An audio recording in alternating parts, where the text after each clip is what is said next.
Hello and welcome to a cover seminar on this interesting December morning. Today we are joined by Mikkel Bolt, who, just to introduce very briefly, has done all sorts of interesting stuff about various histories of the avant-garde and contemporary politics and fascism in various regards. And so he has come along to do a presentation and discussion around his newish book, Aesthetic Protest Cultures. So with that super short intro, I'm just gonna hand it over to you, Mikkel. Thanks a lot, Stephen. Thanks for inviting me. I'm thrilled to be here.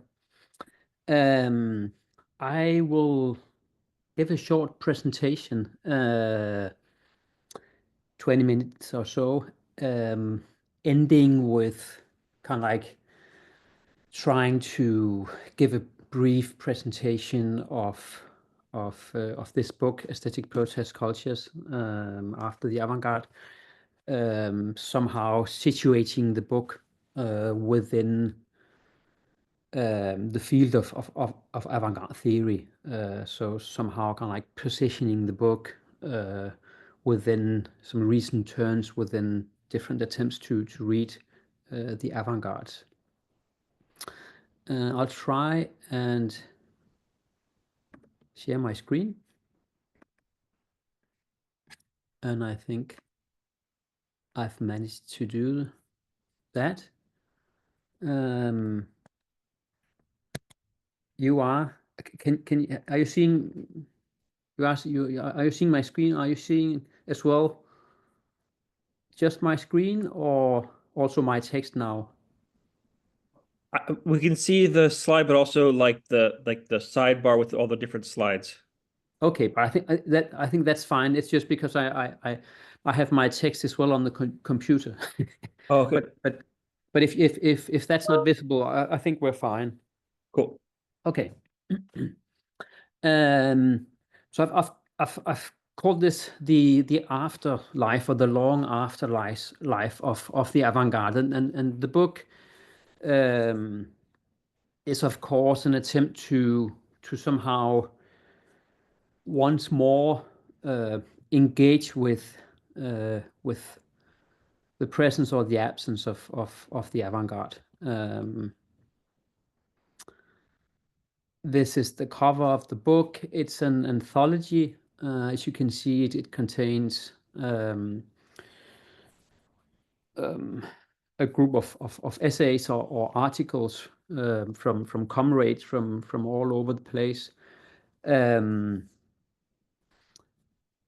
articles are, I think we could kind of like group them in three. There's a couple of articles, Abigail Sasek, Natasha Gasparian, who somehow try to expand the scope of what we talk about usually when we talk about the artistic or anti-artistic avant-gardes. Then there's a group of essays that Esther Leslie, Yves Citon, the late Marine Wishmit, who try to engage with the theory of the avant-garde, the different theories, the different attempts to kind of like propose or develop a coherent theory about the avant-garde as a historical endeavor, but also ask about the contemporary relevance of an artistic or anti-artistic avant-garde. And then the last group of essays by Jean Ray and myself are somehow trying to go beyond the framework of a discussion of the avant-garde, the framework of the avant-garde as an artistic, anti-artistic project. But let me say a few things about this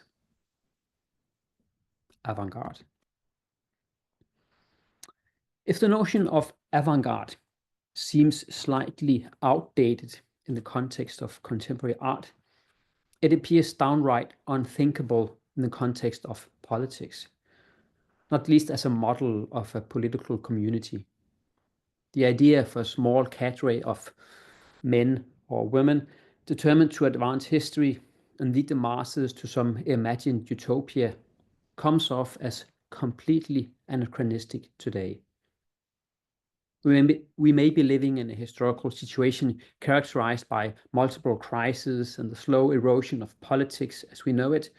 Today, only fascist politicians seem capable of mobilizing a fragmented demos.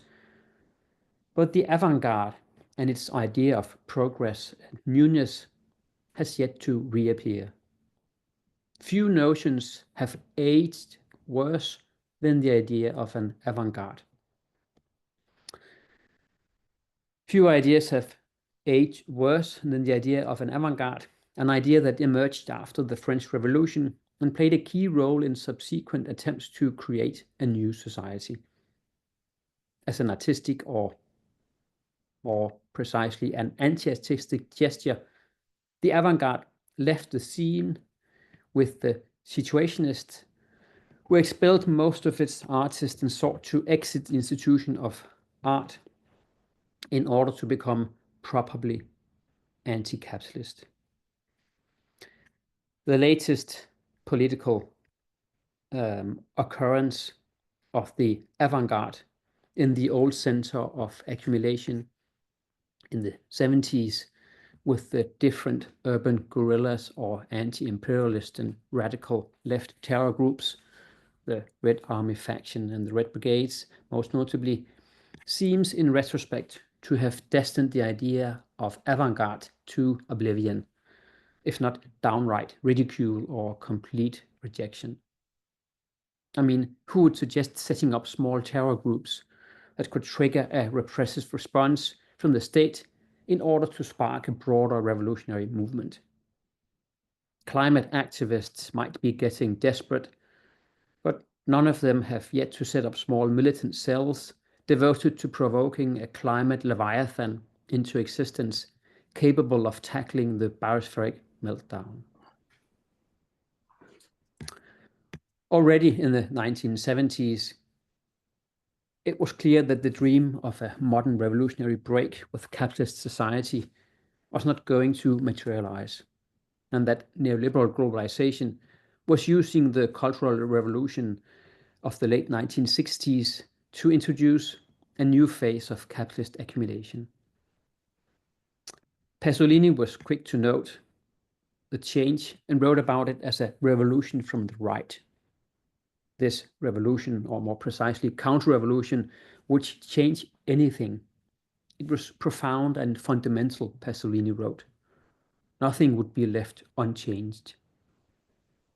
Pasolini called this new state of affairs hedonistic fascism.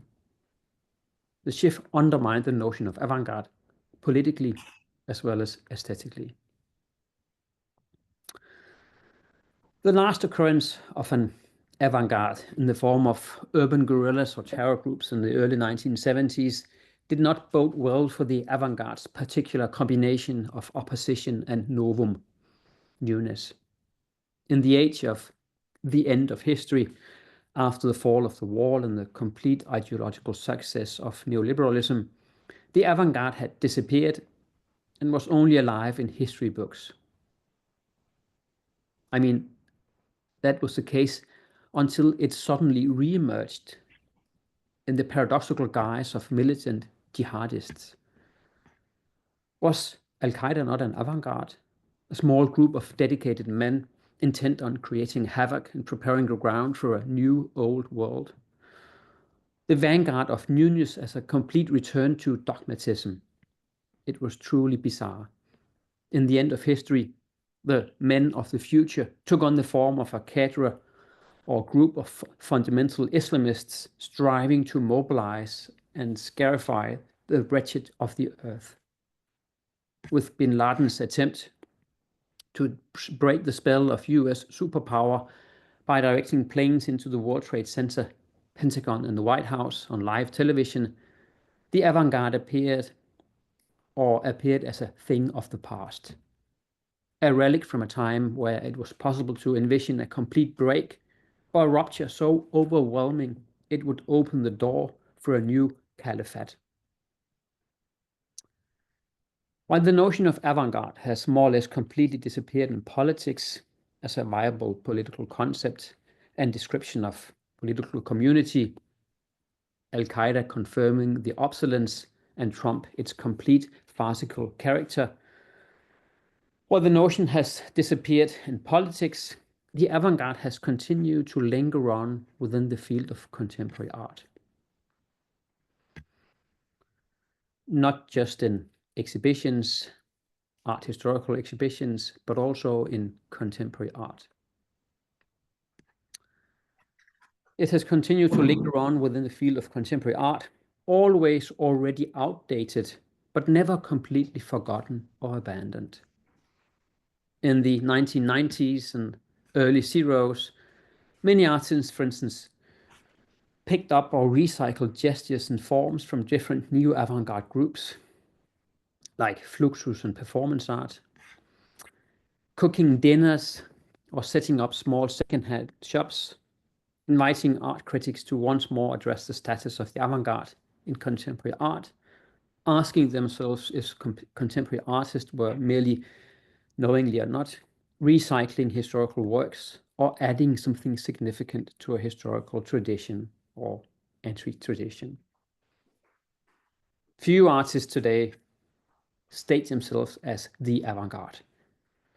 But the whole art and life dichotomy introduced by the avant-garde continues to frame discussions on contemporary art practices, from relational aesthetics and participatory art to notions of ideas of community-based art, where artists move outside the institution into everyday life.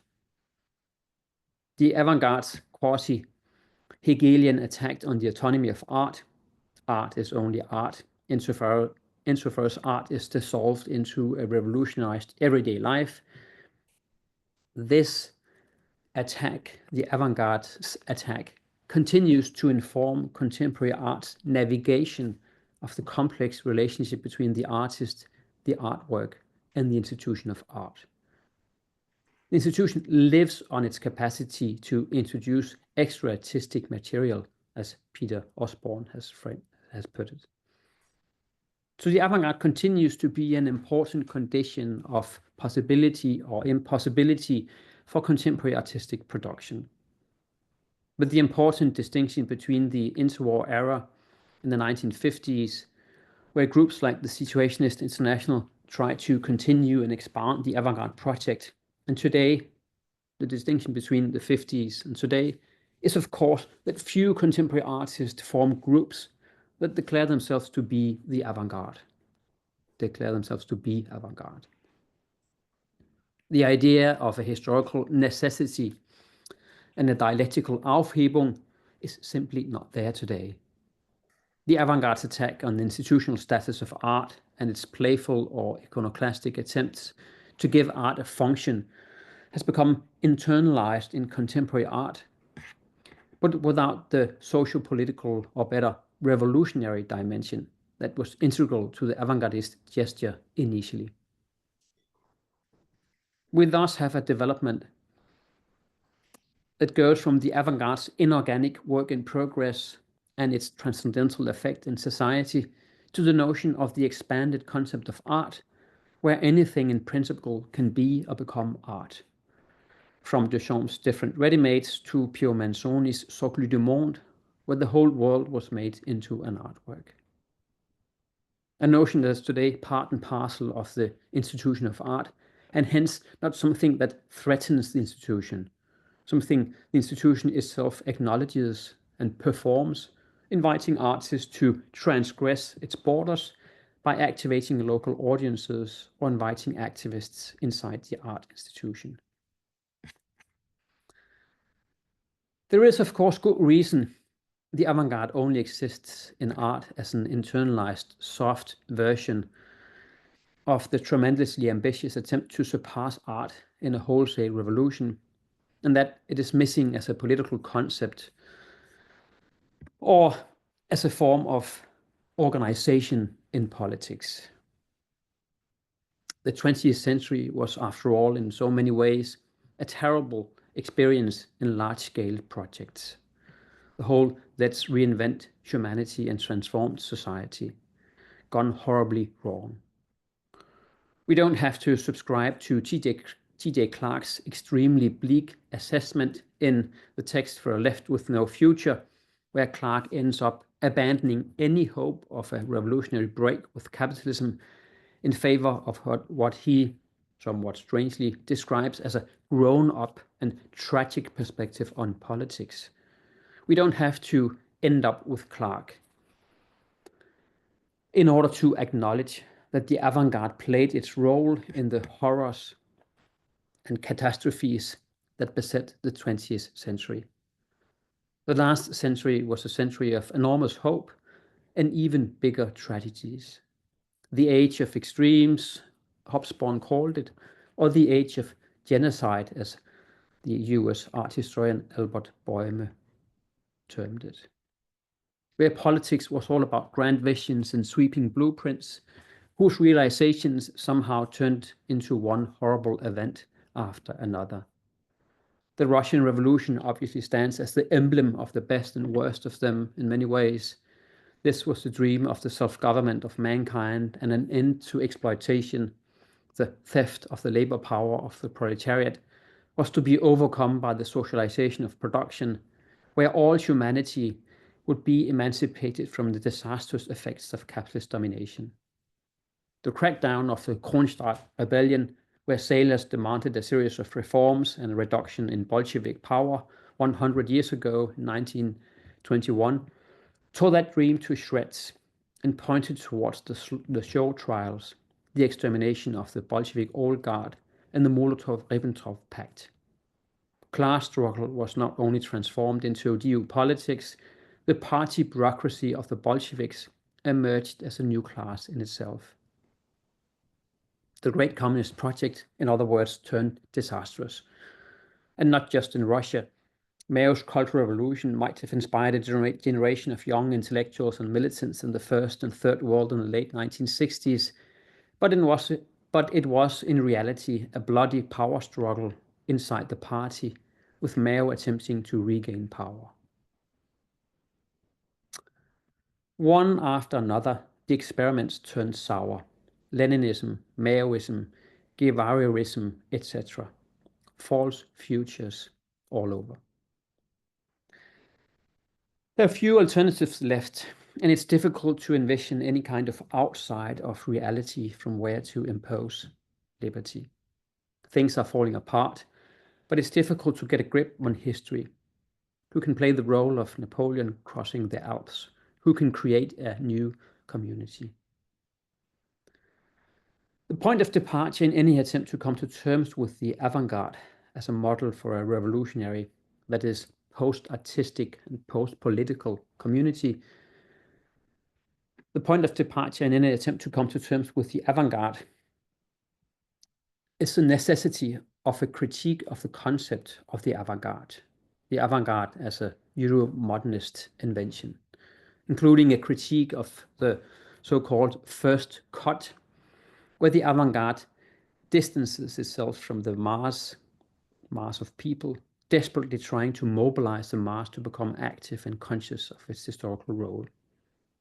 The goal being the seemingly paradoxical one of coming up with a new understanding of the avant-garde after the end of the avant-garde, rethinking the notion of a revolutionary community. In order to be able to counter the slow cancellation of the future,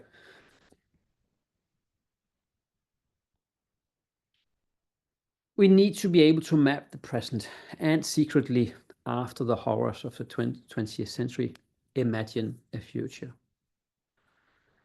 The avant-garde did both, not secretly, of course, but blazingly and head-on, believing that there was a program. That's no longer the case. That's not possible today. There's no program to realize. We live after programmatism, as Theorie communiste says. In the difficult postponement of what is to be done, as Jacques Derrida and Jean-Luc Nancy have both shown.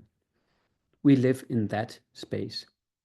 We cannot ask the question of what is to be done, que faire. We cannot ask the question, but do so with we cannot not ask the question, but do so without a kind of self-assured stance Lenin could muster in 1902. Without an answer, not sure the question is the right one. It seems imperative to do something. The climate disaster forces us into acting. But is it the whole modern narration of doing that somehow got us into trouble in the first place? So how do we proceed? The possibility of identifying a doing is risky. That's the point of Nancy's reading. And we cannot not be skeptical towards any call to action. We're all starting elsewhere somehow. An obvious difficulty in this endeavor has to do with the fact that any more coherent use of the notion of avant-garde would locate it in the past. I fully concur with that, but will nonetheless try to displace the inevitable end of the avant-garde and point towards something we could perhaps tentatively call an after avant-garde, or hence the title of the anthology, a kind of after avant-garde effect, an effect of the crisis of the avant-garde as a crisis of the modern narration that is also a possibility. The crisis of the avant-garde is a crisis of art and politics alike. The avant-garde was in many ways the last great and failed incarnation of the artist as a revolutionary subject. The artist as the avant-garde of a new society. Crisis of the avant-garde is the premise, and perhaps there is a promise in this crisis. This would be something like an after avant-garde with its back turned towards the future, an active outside art, secretly imagining that another world is possible. This after avant-garde is less a political project in the modern sense than it is an unavowable community in Maurice Blanchot's sense, a virtual exchange between common presence and absence in which a positive no emerges, opening a space beyond political programs, beyond representation, beyond political sovereignty. The avant-garde disappeared with the labor movement, the great modern political subject, if there ever was one. And the avant-garde is an attempt at embracing the possibility of this disappearance, this crisis, the disappearance of the political as a global constituent project. We start from this crisis, the crisis of the political, the crisis of modernity. This is somehow where we start out. So what's left? What's left of the avant-garde? The avant-garde was an artistic, or rather artistic, anti-artistic gesture, because the revolution could not be reduced to a social material transformation, as most socialists and leftists tended to think throughout the 20th century. The revolution was necessarily a much more encompassing mental metamorphosis. So one of the most important lessons of the avant-garde was this expanded understanding of revolution. That revolution had to do with everyday life, had to do with the self-management of people as creative individuals beyond the separate domains of capitalist society. And art was less the medium for this transformation than an idea of this expansion. This was why Debord and the Situationists wanted to put revolution in the service of art, poetry, and not vice versa. It was not a question of instrumentalizing art for political ends, nor of protecting art from politics. It was a question of using art as a perspective, pointing to its brokenness in capitalist society. Only insofar as capitalism was destroyed would art be capable of becoming all that it can be. This was the perspective of the avant-garde project. This is a short presentation or statement, and this is in a way kind of like the position of enunciation of the anthology. I think that was at least my kind of like initial proposition to the contributors. who do not necessarily kind of like subscribe to my attempt to kind of like rework the avant-garde. But that was in a certain sense kind of like the project.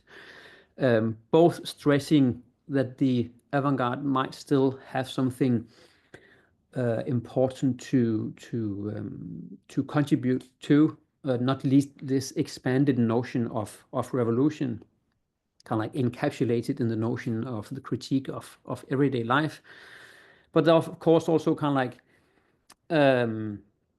situating the whole project within an expanded framework of kind of like avant-garde theory, where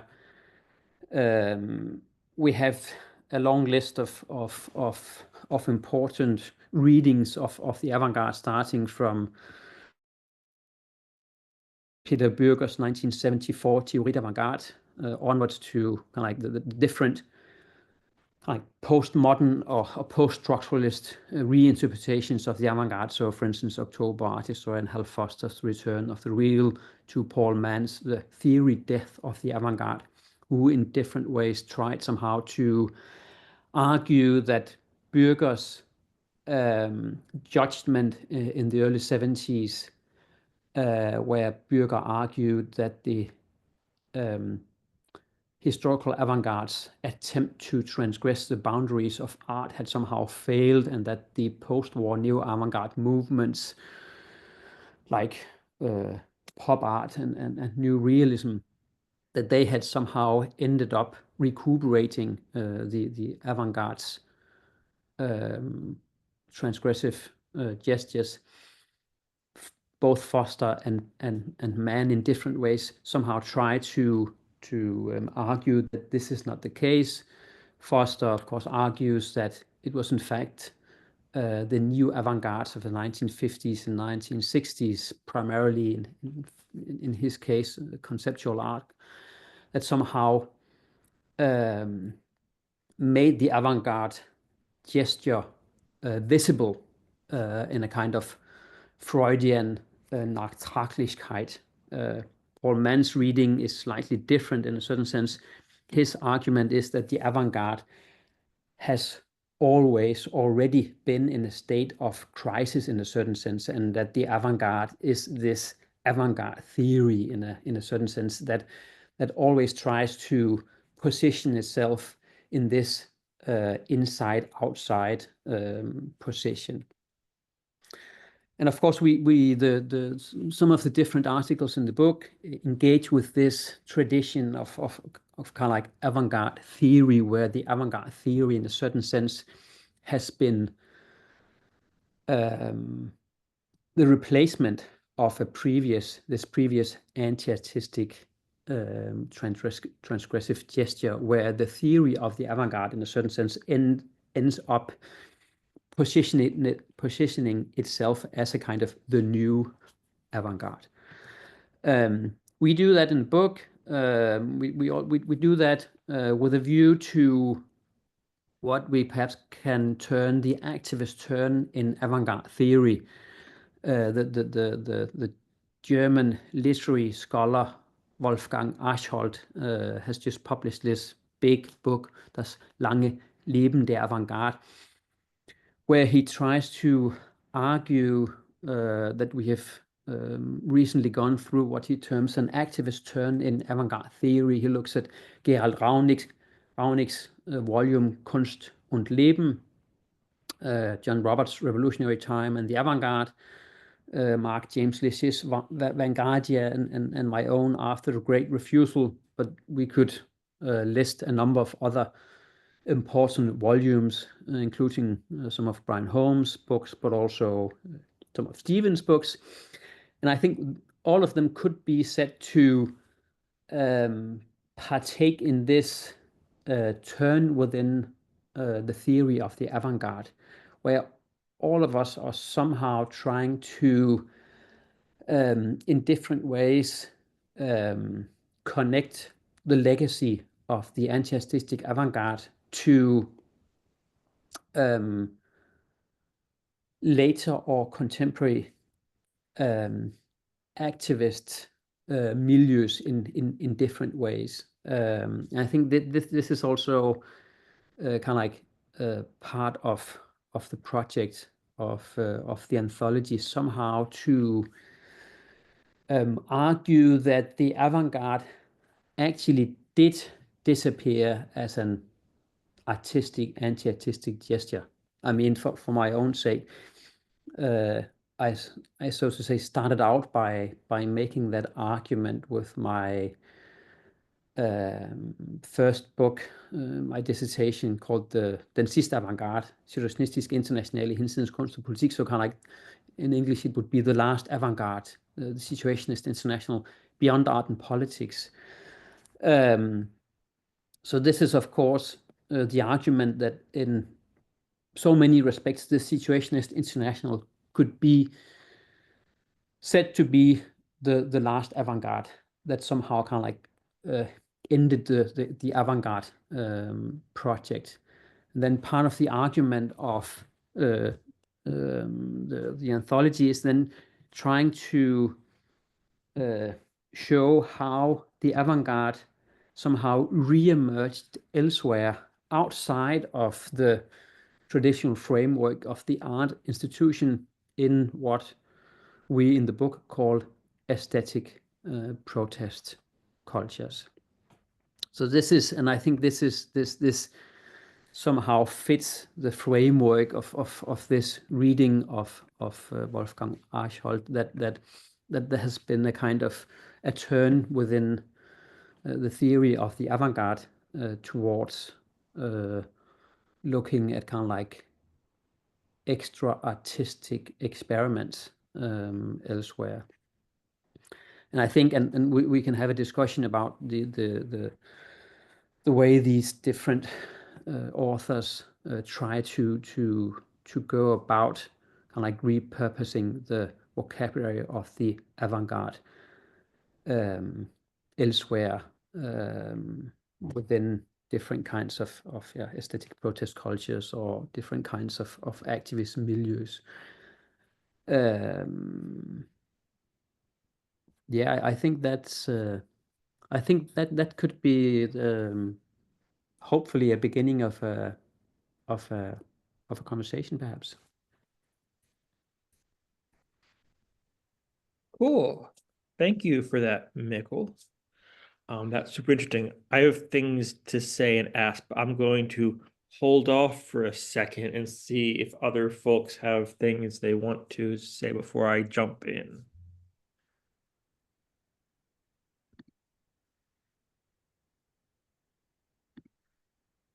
Okay, I'll start then. So what I'm wondering is how much of what you're talking about here in some ways comes down to almost, you might say, just getting rid of certain notions of time or historical development. So what I mean here, and maybe this is a very John Roberts thing, but it sounds like the shift that you're talking about is we still have experimental art, we still have activist art, we still have art that functions. The way I talk about it is as providing a space for a strategy within movement building cultures, right? But the assumption is no longer that this will develop into a set program or provide a direction that will lead time or the historic party to form in a certain way. So it's almost like you can do the things that avant-garde used to do, but there's no set presumption about it will go this way or it will lead inevitably to the formation of the historic party or will lead the vanguard this way. It's more like time is fractured in the sense that there's no assumption about things will develop in this way. It's like it could go this way or this way or this way. And artistic production and activist art can do many things, but we don't actually know in advance what it's going to do. Is that a fair shift, or am I just imagining that? No. I mean, part of the argument is I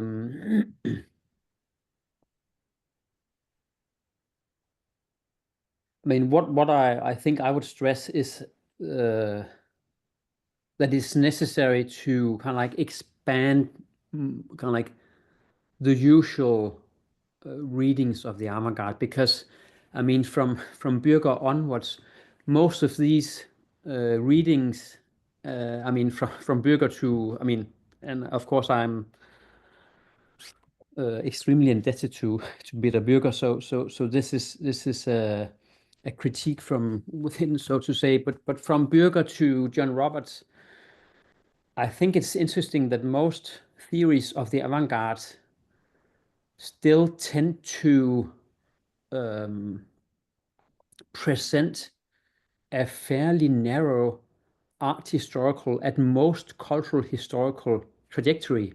So although of course all of them somehow gesture towards a kind of, I don't know, a political, historical, or economic historical development, it's still fairly, it's still a fairly kind of like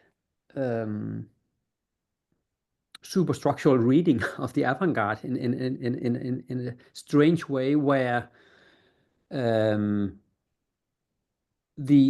development of, I mean, the emergence of the avant-garde as an attempt to kind of like realize the imminent potential of art in modern society, the emergence of the new avant-garde, the emergence of, in the case of someone like John Roberts, the suspensive avant-garde, is actually primarily explained through art internal developments. And I mean, what I'm trying to argue is of course with, for instance, Theorie Communist, or I mean, many other kind of like Marxist histories of the 20th century, that we have to embed the history of the avant-garde within this broader framework, where the avant-garde somehow takes its place. I mean, not necessarily next to the workers' movement, but somehow within the same historical context in a certain sense. And this, of course, will then account for the dramatic changes the whole avant-garde project goes through in the 20th century, but it also enables us to pinpoint what is precisely one of the most important contributions of these anti-artistic avant-garde movements, and highlight that they were indeed part of this what we can call the revolutionary tradition, and that they actually still to this day can make a significant contribution, because they, and not them alone, but that they actually, with, I don't know, the counter-communist movement, kind of like people on the fringes of the Italian Communist Party in the 20s and afterwards, they actually fairly early developed a way more nuanced understanding of revolutionary upheaval, or the revolutionary upheaval of kind of like the capitalist mode of production, than we usually get presented with in accounts of kind of like of the established alternative workers' movement. So this is one of the things I think we still somehow have to look at, or kind of like reinterpret somehow. And I think that so what you talked about, Stephen, is, I mean,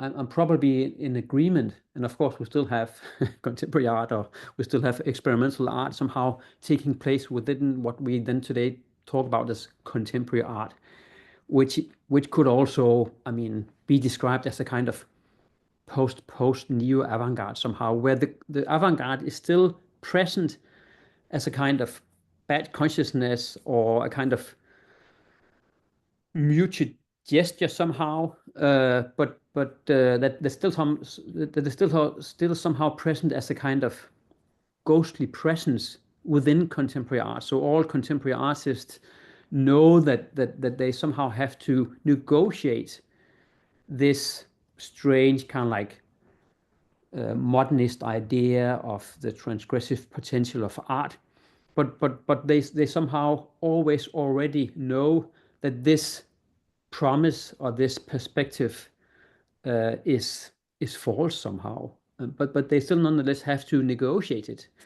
And I mean, and of course we can get into a discussion about the function of contemporary art, and I mean, I'm perfectly willing to do that. But I think when it comes to the avant-garde, I think it's probably more interesting or more useful to look at the different theories of the avant-garde and the function they have had historically. So the function of Bürger in the mid-70s, for instance, or Roberts and you and me today, but also kind of like trying to go back and then kind of like loosen the grip of art history or the art institution on the avant-garde project somehow, situating it within a framework which is, and I mean, these terms are probably not the best terms, but somehow within the framework of kind of like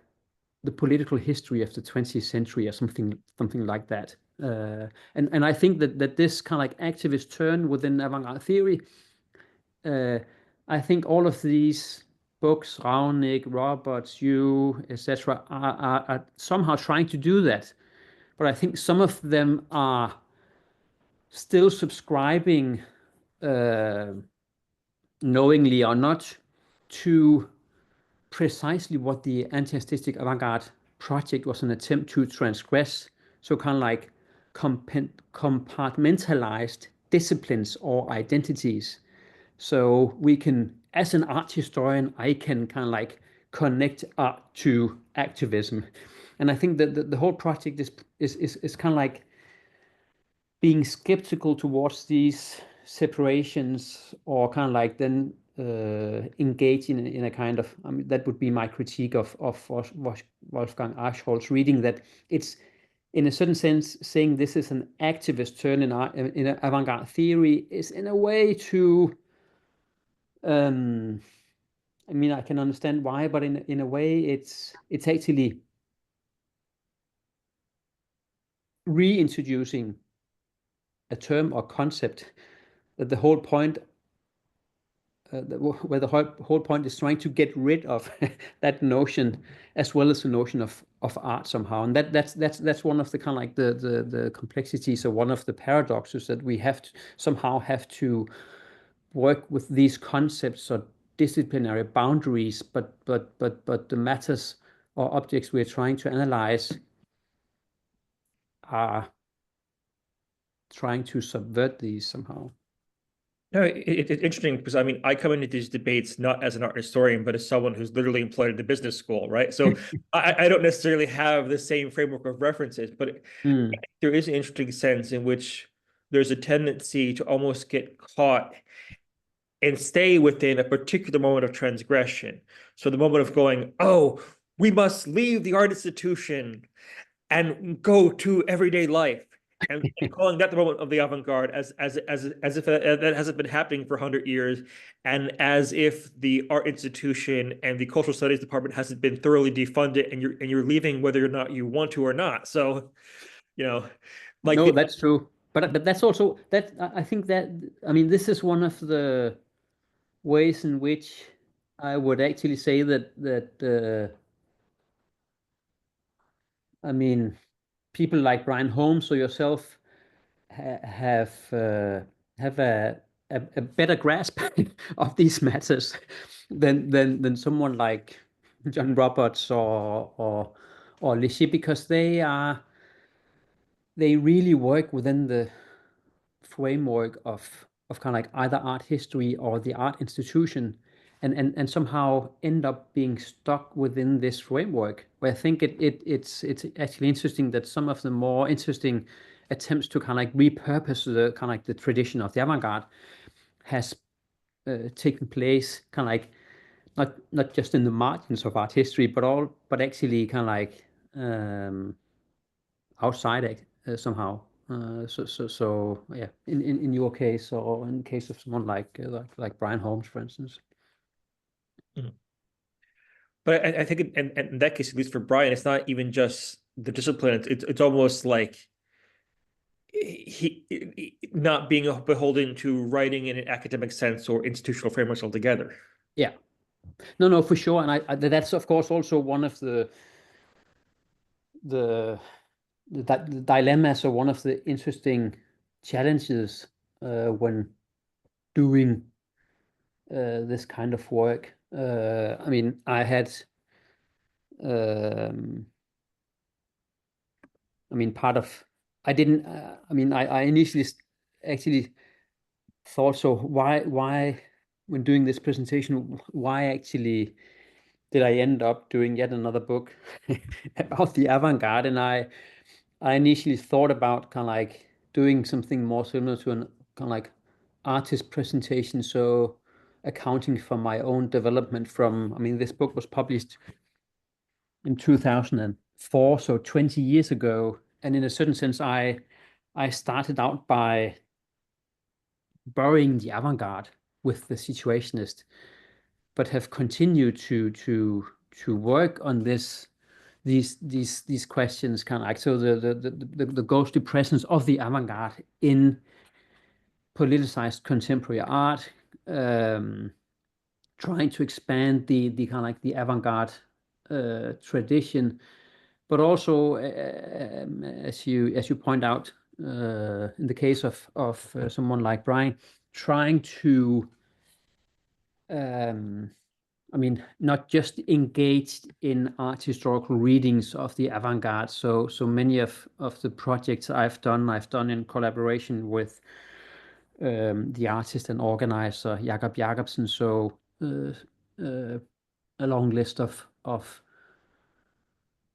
projects where we've tried to not merely historicize the Situationist movement, but also, of course, somehow trying to argue that the Situationist gesture is perhaps somehow still present, or could be mobilized in different ways. So we've made a couple of anthologies, Jakob and I, where the question is not merely a question of the Situationist is not merely a question of kind of like expanding um, the objects or figures we look at. So not just focusing on Guy Debord, but also the Scandinavian Situationist itself, etc. But also actually trying to discuss the presence of the Situationist project today. What concepts can we actually employ and use in different kinds of political campaigns or actions? So if I could jump in there, I also in the book I quite like the way that, for instance, Abigail is going through the idea of the art strike, which connects immediately to questions of political economy and labor, or the way Marina's work. And I'm really sorry that Marina never got to see the book, but the way that she engages in questions of social reproduction in the arts. So it's ways of taking it outside of a art historical framework into questions of political economy, gender, social reproduction. So to bring it somewhere else. Yeah. No, but and that's I mean, that's I think these developments are kind of like are taking place right now in some of the most interesting rereadings of the avant-garde. So the question of reproduction, and of course there's also a kind of yeah. So Kerstin Stekemeyer and Marina's book Reproducing Autonomy, and also a question that has to do with kind of like it's not present in the book as such, but kind of like trying to situate the avant-garde next to other traditions. So in my case, it would perhaps be still a kind of like expanded notion of Western Marxism or the revolutionary tradition, but also for some people trying to see how the avant-garde could be said to somehow overlap with parts of the Black radical tradition, for instance, and the notion of freedom dreams, or kind of like a necessary rereading of surrealism, for instance, where we do not necessarily start with Breton and Aragon in Paris in 1924, but actually look at Suzanne or Aimé Césaire and try to see how they repurposed the notion of surrealism elsewhere outside the framework of kind of like a Euro-modernist notion of the avant-garde. I think we have a question or a comment from no, wait, okay. First Ricardo and then Yannick.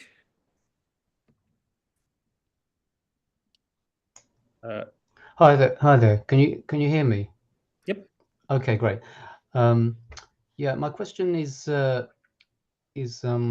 one about how you think contemporary artists today can at all cut through and make a kind of meaningful statement and contribution today.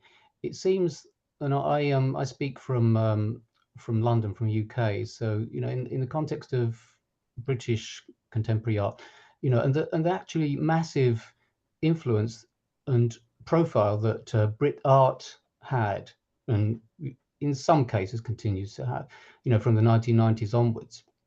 They became proper kind of participants in cultural discourse, etc., but had, I don't know, no political dimension, or that, if there was a political dimension. And even Banksy, who's a political artist, I suppose. I don't know if you classify Banksy as an avant-garde artist, but anyway, the politics are there, but don't seem to kind of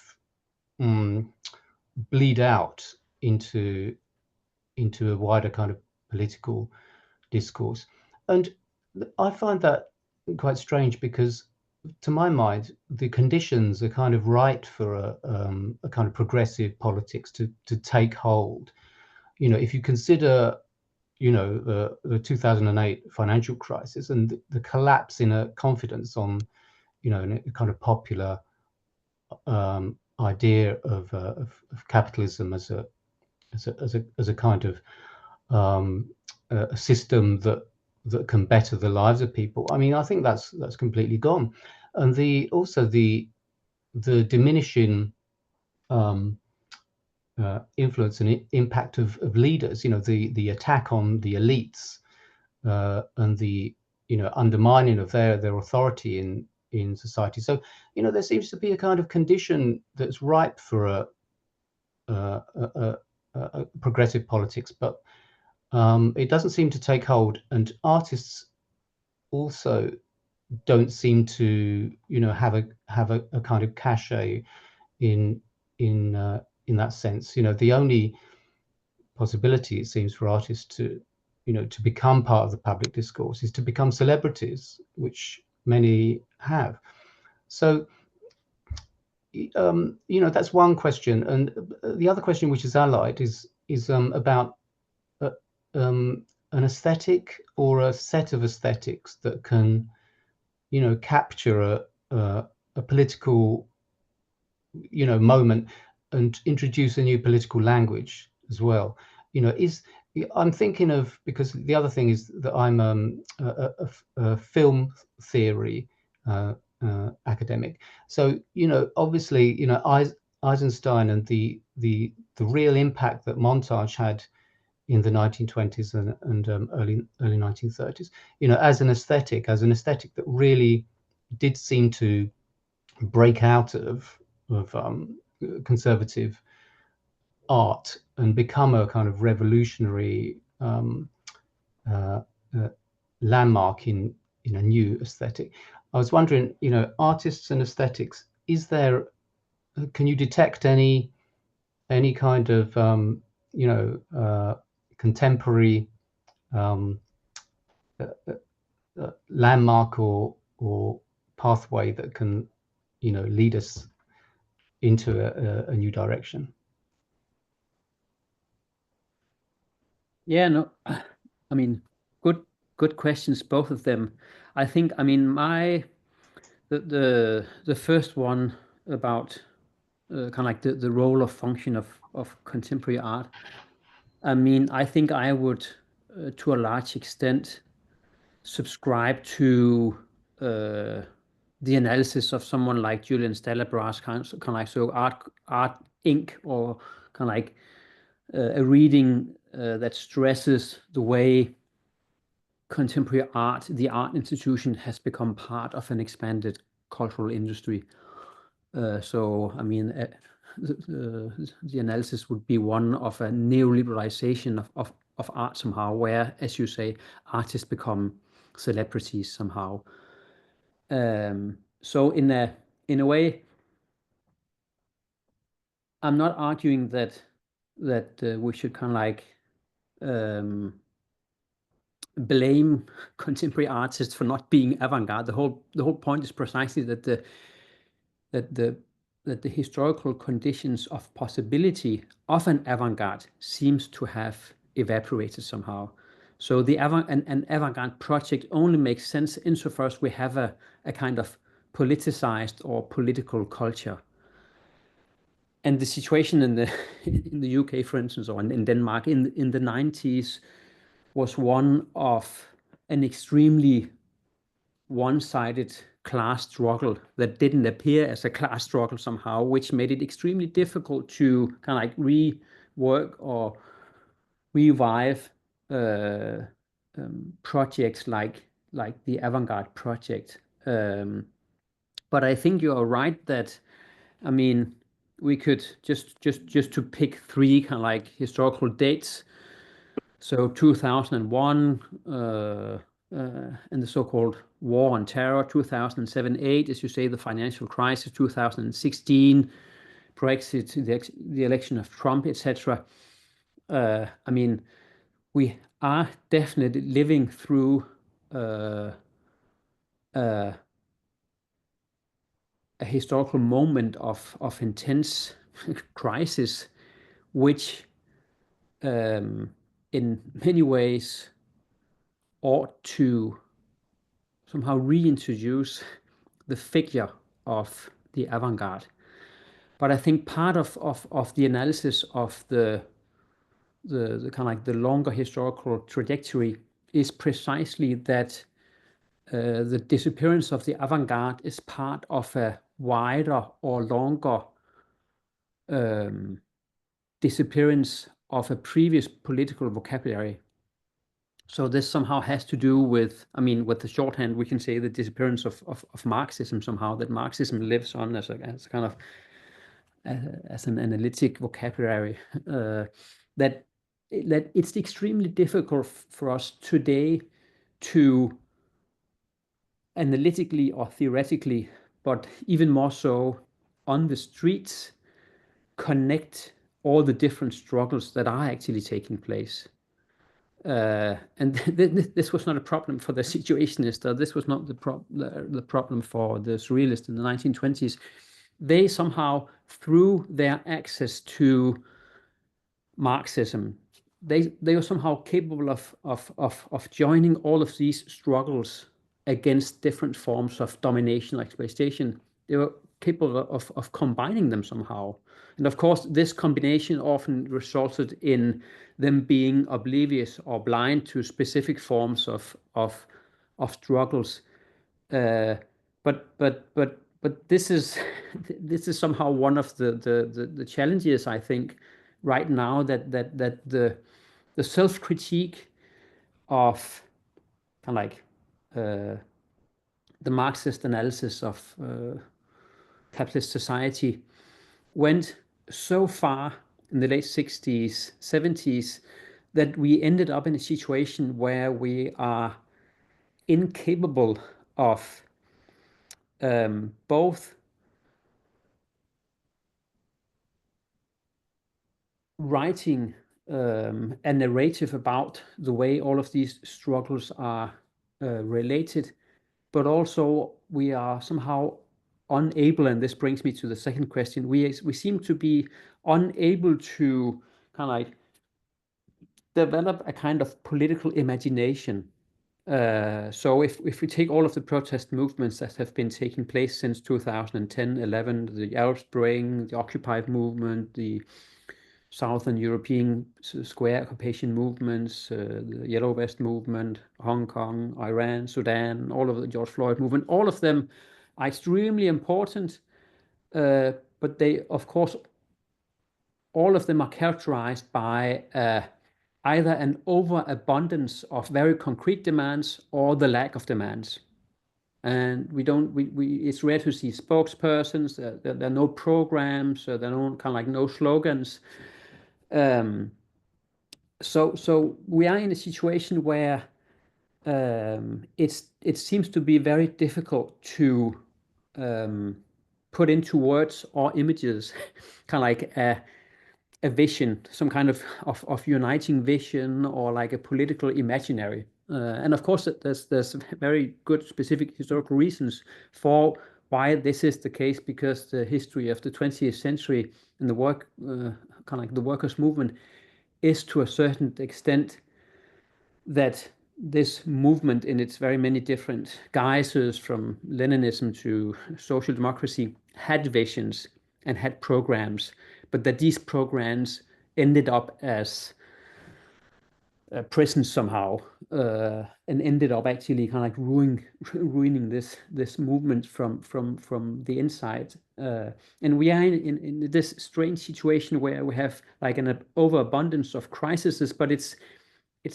really difficult to come up with a vision of like imagining a different world.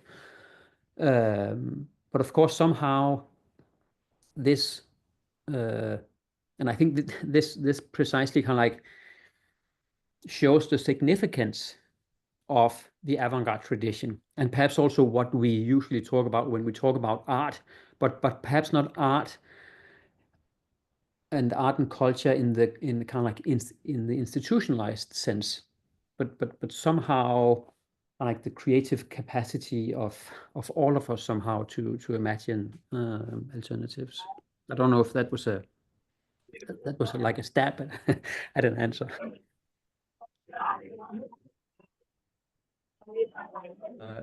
Yannick? Sorry if I got your name wrong.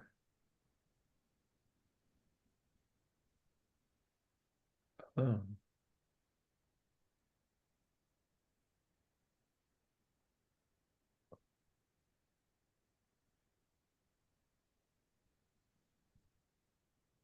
I see Can two. you hear me? Can you hear me? Yeah. So yeah. Hello? Yes. Hello.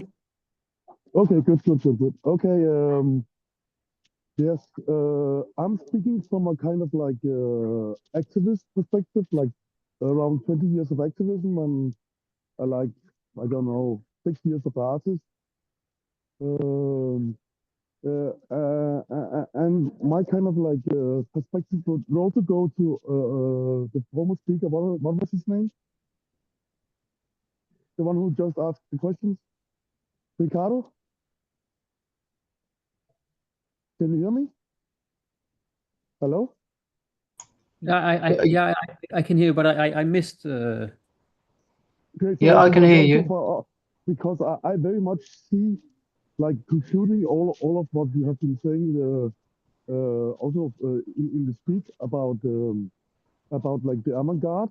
I see actually now that the avant-garde is happening in the movies.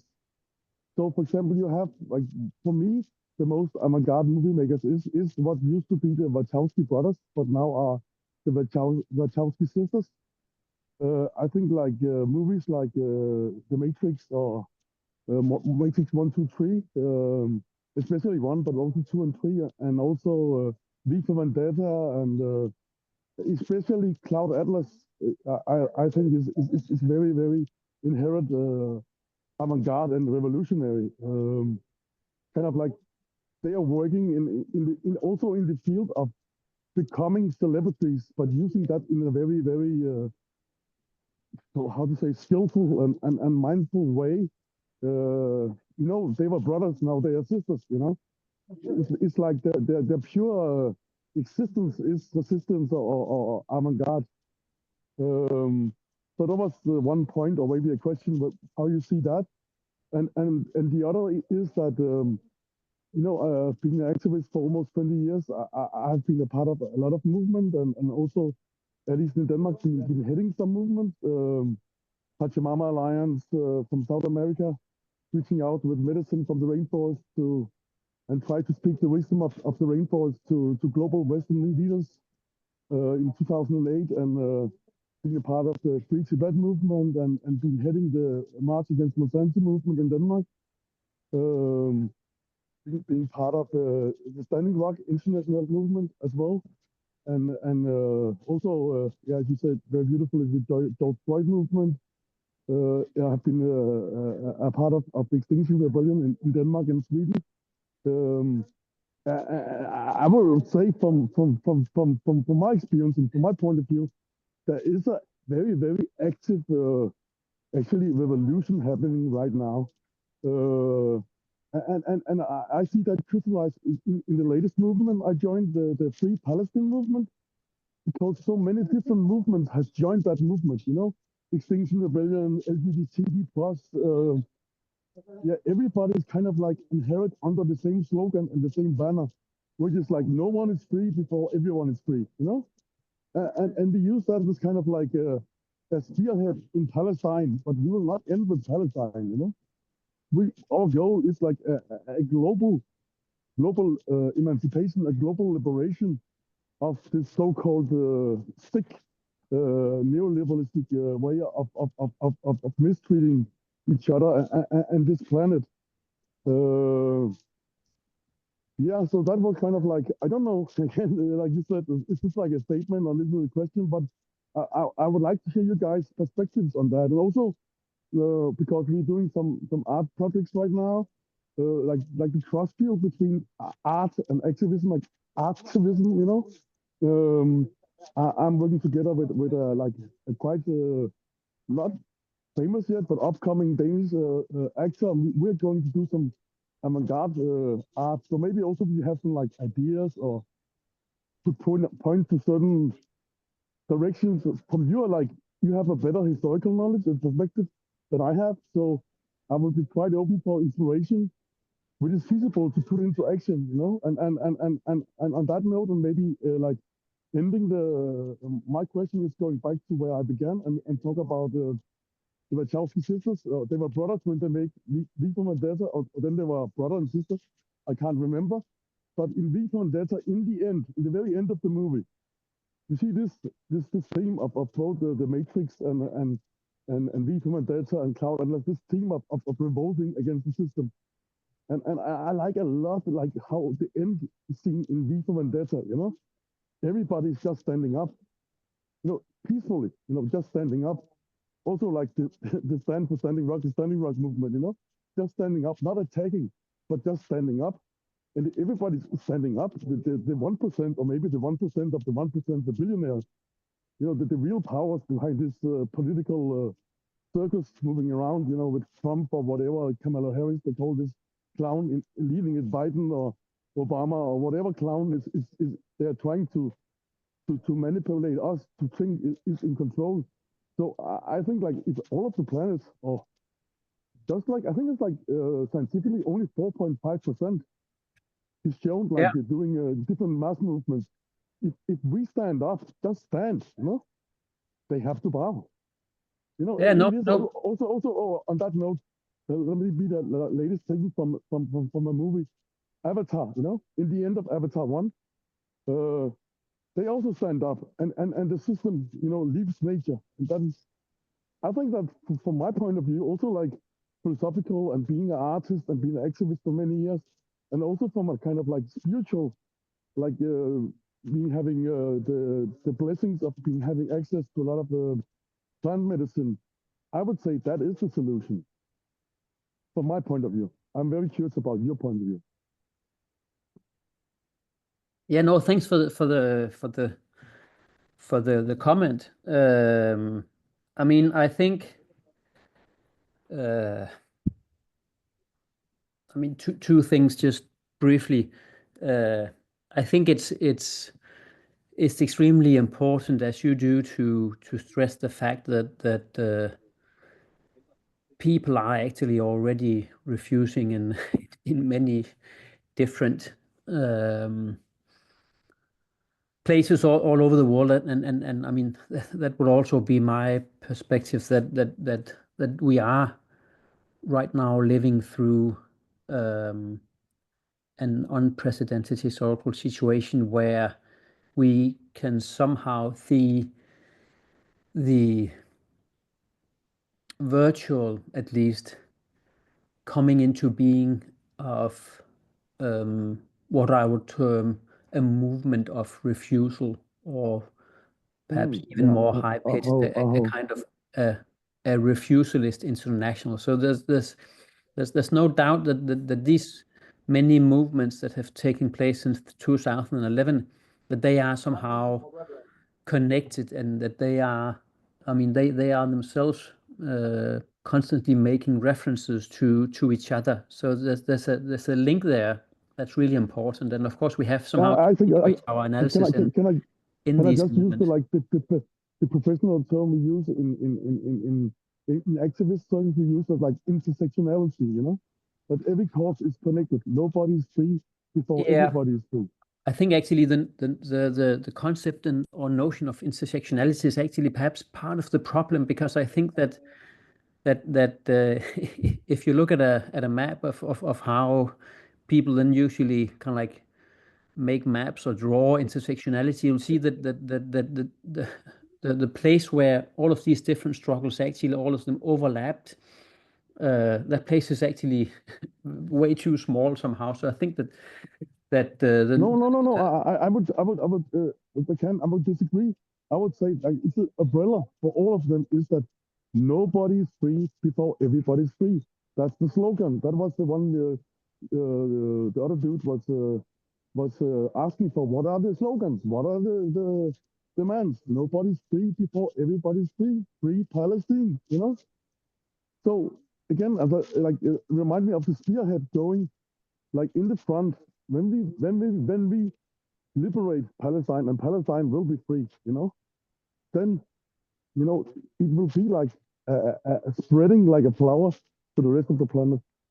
yeah, no, but I mean, I don't disagree. I think I would probably just engage in a historical analysis of the new protest cycle, and trying to Okay, describe okay. what is specific to these protests. I mean, as you do, I see a huge potential, but I think we also somehow have to come to terms with the the kind of like the context for the emergence of these protest movements. And I think one of the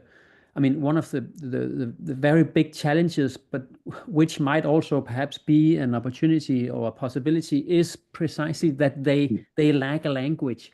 There's no common language between all of these protest movements.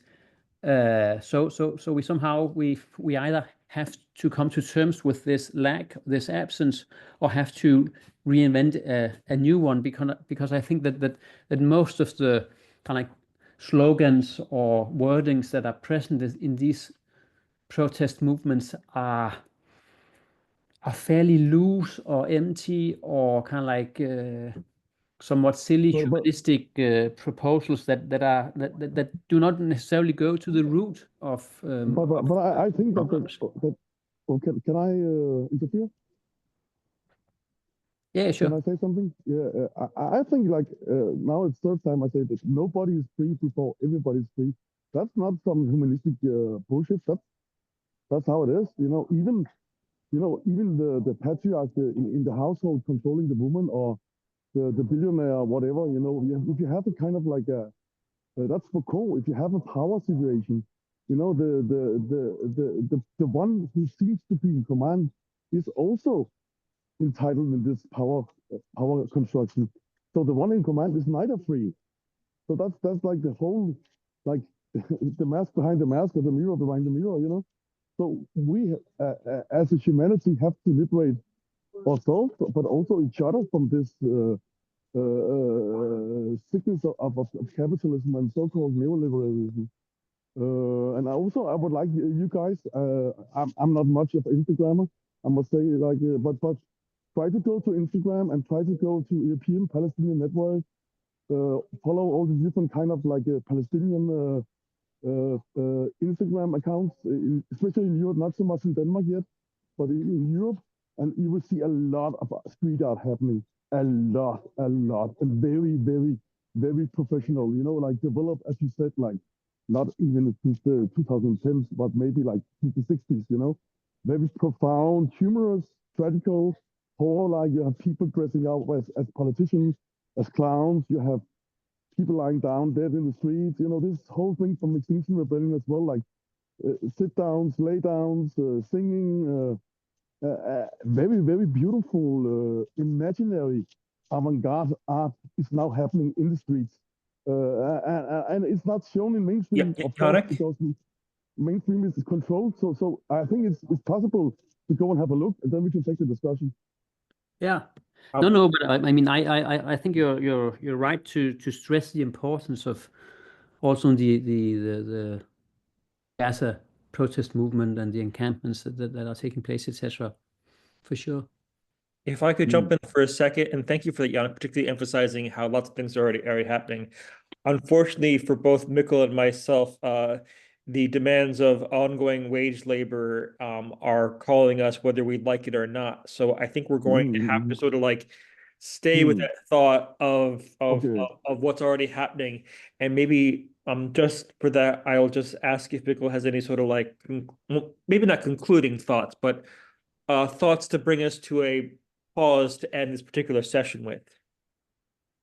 Free Palestine. That definitely works. Yeah, Very I much think so.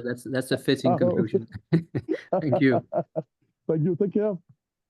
Okay, well, Zoom. thank you all for coming. I'm going to stop the recording now.